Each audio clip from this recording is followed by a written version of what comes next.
जेन technology और ये company anti drone solutions देने वाली ये दिग्गज कंपनी है। अत्याधुनिक मिलिट्री ट्रेनिंग और एंटी ड्रोन सॉल्यूशंस में 30 साल से ज़्यादा का लंबा कामकाज रहा है कंपनी का। और हैदराबाद में R&D और प्रोडक्शन यूनिट है कंपनी के पास, और 817 करोड़ रुपए के आसपास के ऑर्डर्स भी कंपनी के पास हैं। नतीजे आ चुके थे कंपनी के, मैं आपके सामने रख दूं। जेन टेक्नोलॉजी के नंबर से 52% आय में बढ़त दिखी है, कामकाजी मुनाफा 5% बढ़कर आया, मार्जिन घटे हैं 43% से 29%, और शायद यही वजह है कि स्टॉक में दिखाया दबाव। मुनाफा जरूर 43% बढ़कर आया है। आइए हमारे साथ कार्यक्रम में शामिल हो रहे हैं कंपनी के चेयरमैन और मैनेजिंग डायरेक्टर अशोक अतलूरी साहब।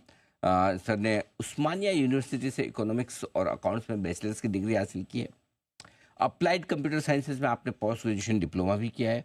हार्वर्ड बिजनेस स्कूल, स्टैनफोर्ड और साथ ही साथ लंदन बिजनेस स्कूल से आपने कई एग्जीक्यूटिव प्रोग्राम्स भी किए हैं। अशोक सर, बहुत बहुत स्वागत है आपका, धन्यवाद हमें समय देने के लिए।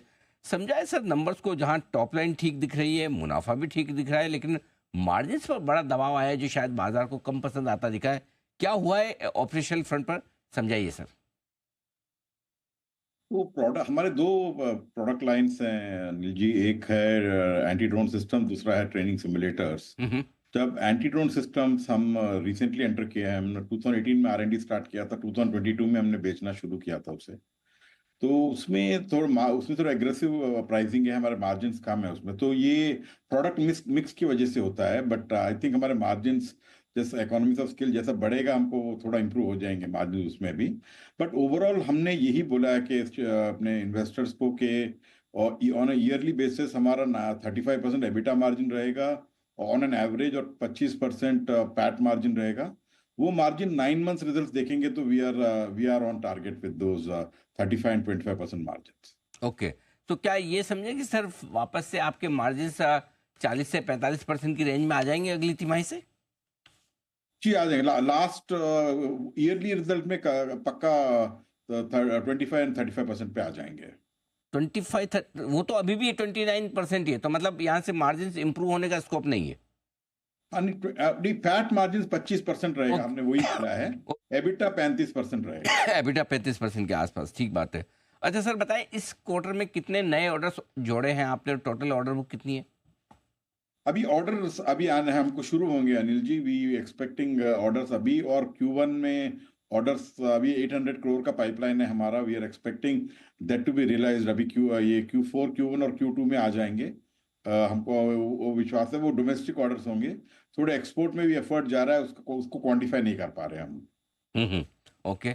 आ, लेकिन ओवरऑल डिमांड किस तरह की दिख रही है सर अभी आपको, दोनों ही आपके सेगमेंट्स में? बहुत बहुत डिमांड है अनिल जी। वी थिंक ये एक्सप्लोड होने वाली है एंटी ड्रोन सिस्टम की, खासकर मतलब काफी काफी स्केलिंग हो रही है डिमांड की। और 2023 में जब गवर्नमेंट ऑफ इंडिया ने टेंडर्स क्लोज किए थे 23-24 में, काफी इंडियन कंपनीज पार्टिसिपेट किए थे उसमें, मगर फाइनली हमको रिजल्टेंट सिंगल वेंडर मिला था। दोनों टेंडर्स में, 2 टेंडर्स फ्लोट किए थे, दोनों टेंडर्स में वो 400 करोड़ तक का ऑर्डर था, दोनों मिला के वो हमको ही मिला था। तो हम सोच रहे हैं अगर IDDM के फिर टेंडर इंक्वायरीज निकलेंगे, हम डेफिनेटली हम फोर रनर रहेंगे। मगर देखते हैं कंपटीशन कैसे इमर्ज होता है उसमें। परफेक्ट। अशोक सर, आपके पास अच्छा खासा कैश है बैलेंस शीट पे, 1,000 करोड़ से ज़्यादा का। क्या प्लान है सर इसको लेकर, कुछ एक्विजिशंस करना चाहते हैं या कोई और इरादा है शेयर होल्डर्स को रिवॉर्ड करने के लिए आज से? हमने 3 एक्विजिशन तो कल अनाउंस किए थे हमने अनिल जी। एक है रोबोटिक्स में, भैरवा रोबोटिक्स। दूसरा है वेक्टर टेक्निक्स।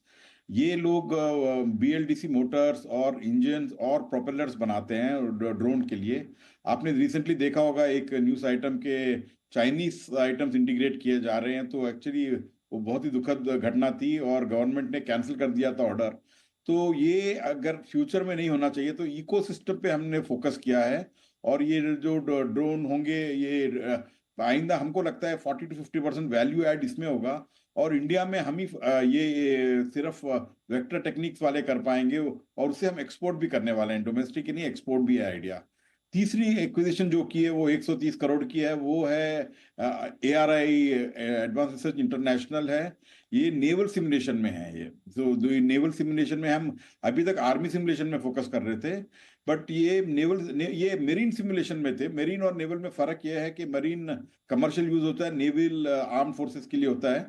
बट इनमें एक गैप थी, एक गैप वो था कि इनके पास नेवी के सिमुलेटर थे मगर वेपन सिमुलेटर्स नहीं थे।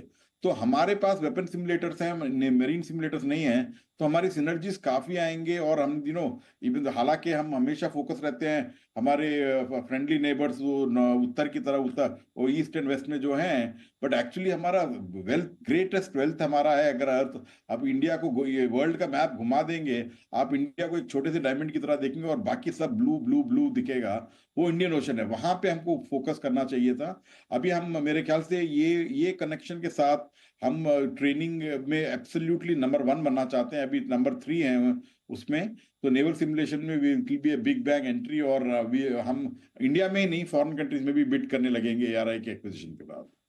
ओके, तो ये है राय आपके लिए आगे के लिए।